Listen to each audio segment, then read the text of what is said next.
I'm sorry. Yep, got it. Here. There you go.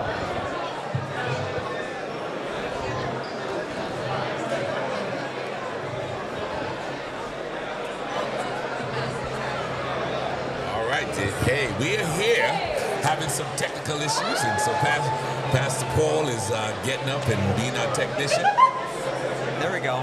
There it is. It is there, but it seems like it's going in and out. I have a loose connection. There we go. Now it's working. Something's loose. Okay.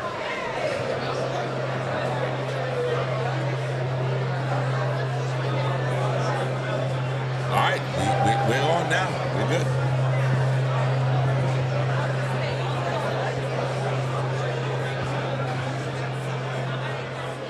All right, we just lost it again. All right, it's back and forth. There we go. So it's coming in and out again. So I'm not sure what's happening. We have some technical difficulties as we move it on. Hey, my friend, how you doing? Good to see you, Simon. How are All right. you, Michael? Yeah. All right. All right. It's not up yet. Great presentation. Oh, thanks. Appreciate Thank that. you. Thank you. Gotta speak more. So those of us who have joined us here, on Pastors Roundtable, we have a good one of the presentations for the show Rise conference. We're trying to get our camera to go, but it seems to be a little technical difficulties. And, You want to try again tomorrow night, or are you good? We can try again tomorrow night. You want to do that, Aslam, or you have something?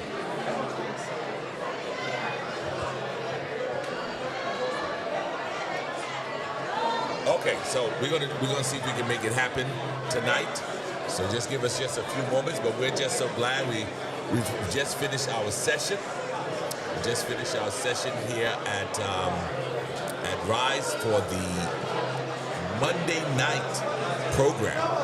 And we have with us, hopefully we want to be able to get to the point of being able to see. So we're going to go now, and there we are. Yep, we're on now. Changed cameras. Changed cameras on the fly. All in the lens. All in the lens. All in the lens. So we're here with Dr. Michael Campbell. Yes, sir. Dr. Campbell, share with us what you do for the church. Sure. And then we'll talk a little bit about what happened here at Rise. Absolutely. So my role is as a church historian, and so I'm the director of archive, statistics, and research for the North American Division of Seventh-day Adventists. So my kids, I heard them talking with their friends. They said, "Well, I really don't know what my father does, but I know he likes to tell stories." So that's a big part of what I do. But we're also my department that is responsible for all the official statistical reports. We have any given day we have several dozen major research studies about Adventism and so on that are going on.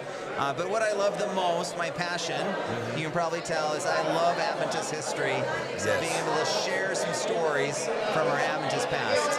So Roger Hernandez, he made sure and said, hey, you need to make sure to have Michael Campbell come. So what are you doing for Rise? What is your presentation? I understand you're sharing every general session. What are you sharing here at Rise? So they asked me to do something kind of fun and creative, something different with our Adventist past. So what I'm doing is I'm calling it a brief history of Adventist heresy. Oh my.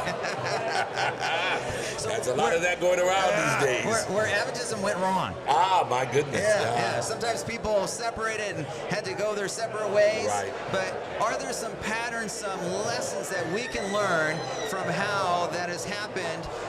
Both ideas and personalities. There's a lot of it all in there. Right. So I'm just giving a couple, actually not a couple, but with each plenary, I'm giving kind of a little teaser of a short story. And then before I'm done, I'm giving a back-to-back seminar where I'm going to get a little more meat into some of the patterns and stuff like that, and some challenges that our church faces today related to, for example, last generation theology. Okay. That's a kind of but if you look in church history, you can see some patterns where this is not the first time that we face these kinds of challenges. Okay. So we're seeing some things from the past, and while it's not always necessarily the same, there are some things we can learn from it. Oh, wow, Yeah.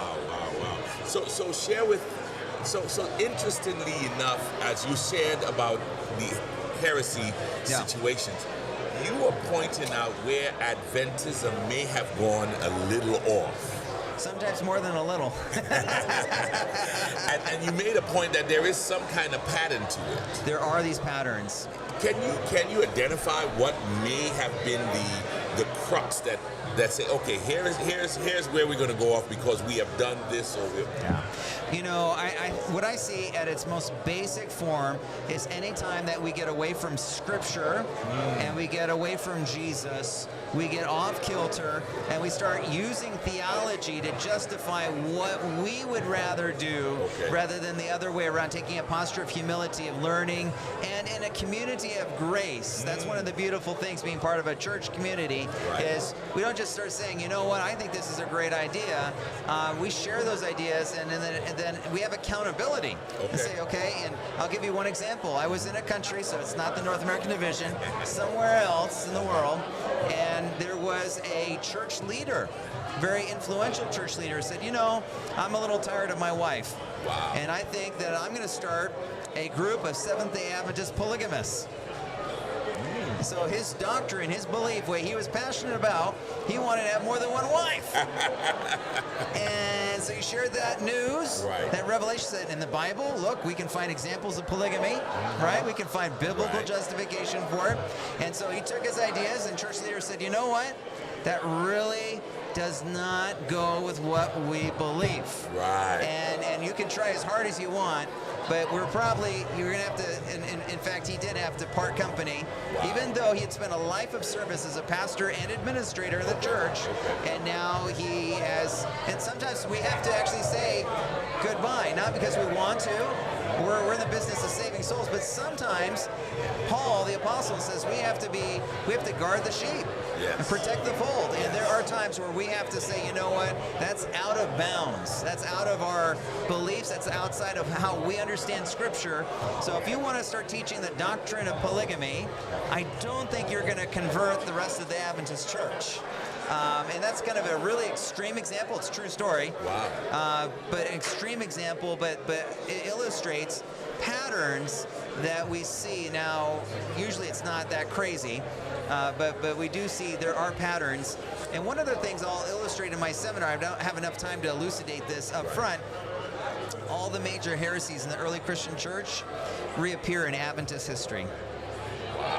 And so how our church pioneers have dealt with those heresies at different times and places, there's lessons, important lessons and patterns that we can observe, that we can apply to our lives today and for pastors today, because that's what ministry is all about, is learning from those things and to realize, oh, well, I may have this terrible crisis going on in my church, but you know what? I wasn't the first person. I'm not the only one that's had to deal with that before. Does that make sense? That makes sense. Yeah. That makes sense. So you're here at a pastors' conference sharing about heresies that pastors are probably dealing with or would have seen or can identify. How does that translate to the member, the local member church? Well, it translates in a lot of important ways because the local church member has the same kinds of things that, it's the same rules apply to everybody. Just because you're a pastor, you're thinking a little bit more, hopefully in a pastoral way, how does this impact the wider community? But as a church member, if your pastor or your church leaders start going off the rails, start doing some, there are lessons and patterns that accountability too, right? So if you started preaching the gospel of polygamy and I was your church member, I say, brother, I need to talk with you first of all, right? Yes, but you're like, Matthew 18, but after that you're still preaching that and saying, you know what, I probably need to talk with some of the elders. We need to have a little wider council. Maybe we need to start having a conversation with the conference. Right. Now, I'm always careful there because I think we live in a society where everyone's like, right away. They just jumped to the conference. They didn't follow Matthew 18. They didn't do all the other steps. But there can be appropriate times where, you know, that's just, you say that's crazy. That doesn't represent Adventism. And so we don't want to be like the police where we're looking over each other's shoulders all the time. But there is a certain sense of community and accountability and responsibility that we have. And at its most basic form, the 28 fundamental beliefs gives that, those are kind of that's the rule book.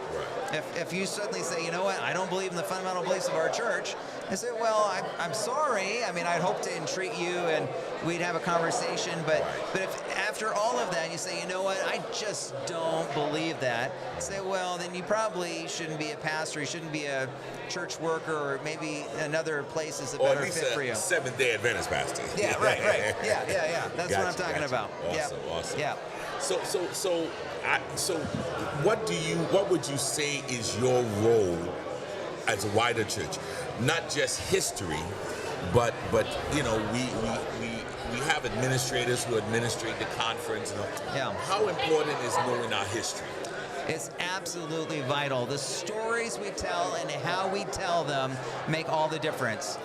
And so what I hope is that we can better tell those stories and all of the richness and all of the diversity. One of my passions as an Adventist historian is I feel like, you know, we have not done justice to telling the stories of women, so in terms of gender, but also in terms of race. We have not done a good job at telling either of those stories. So a lot of my scholarship the last few years has been focused on those two themes so that we can be more embracing of the richness and diversity of our Adventist past. So I'll give you one quick example. How did we go from a church that was largely abolitionist in the 19th century, right, fighting actively against slavery, to the early 20th century where the General Conference cafeteria is segregated? How did we get there, brother? Wow. Right? We don't deal with it. Because we haven't taken time to very carefully think about these things. Another one is, how do we go from a church where many of our early key church leaders were women, including pastors and evangelists and administrators, to the early 20th century where there's almost none? So we have a reversal that's going on, and I say that is largely due to theology. I would say bad theology, because it's theology that's extreme. I would argue fundamentalism. The fundamentalist movement shaped Adventism and began to reshape Adventist views of race and gender. And as that happened, we became more polarized. We became bifurcated. We became segregated. We marginalized women in the church. And so what we need to do is go back and study our roots, our past, and try to understand why those things happened, and ask hard questions of ourselves. And so that's where our identity comes in. We celebrate the good things, Adventism at its best, but we also, as a historian, we also have to be honest and say, you know what, sometimes we've made some mistakes, and we need to face up to those mistakes, those challenges, and try to learn from them. Gotcha. Yeah. So listen, where can folks get more information about Adventist history? Now, we tend to read The Spirit of Prophecy. We read, we go to the history books for American history. But where can we get more Adventist history? Yeah, that's a good question. There's a number of good books that have been coming out in recent years. I don't want to be self-promoting, but obviously I've been writing a number of different books on Adventist history. I'm excited. I do a podcast with my friend Greg Howell on Adventist history. So a little cross-pollination of podcasts here. So we call our podcast Adventist Pilgrimage. We do a deep dive in some really important topic each month. So August we did something on the first camporee. We interviewed someone that was at the first camporee in 1953. Check that out. And then the last episode I interviewed one of the legend historians at Oakwood University, talking about his history with MLK and his dissertation. You probably know what I'm talking about too. Moving on. Sure did. Yes, sir. I had one of the classes with him. Did you really? Yes. You know, I sat in his living room for about 2 hours. I had to pinch myself. It was so incredible. It is, and it's interesting. He was larger than life when I was in school there and sitting in the class, and to know that he was in the same room, connected with Martin Isn't that Luther incredible? King. It was just And then wow. he came to Oakwood too. Yes. And preach. So we're talking about the civil rights movement. Right. We need to talk about some of this wider context and Adventist involvement in what's going on in the wider culture. That's So right. so we're trying to do that through podcasts, through writing. I just had a new book come out, Oxford Handbook of Seventh-day Adventism, Okay. with a number of major scholars in the church. So I'm excited about that. And then one of my best friends, Matthew Lucio, does another fun podcast on Adventist history called, you're not going to believe this, the Adventist History Podcast.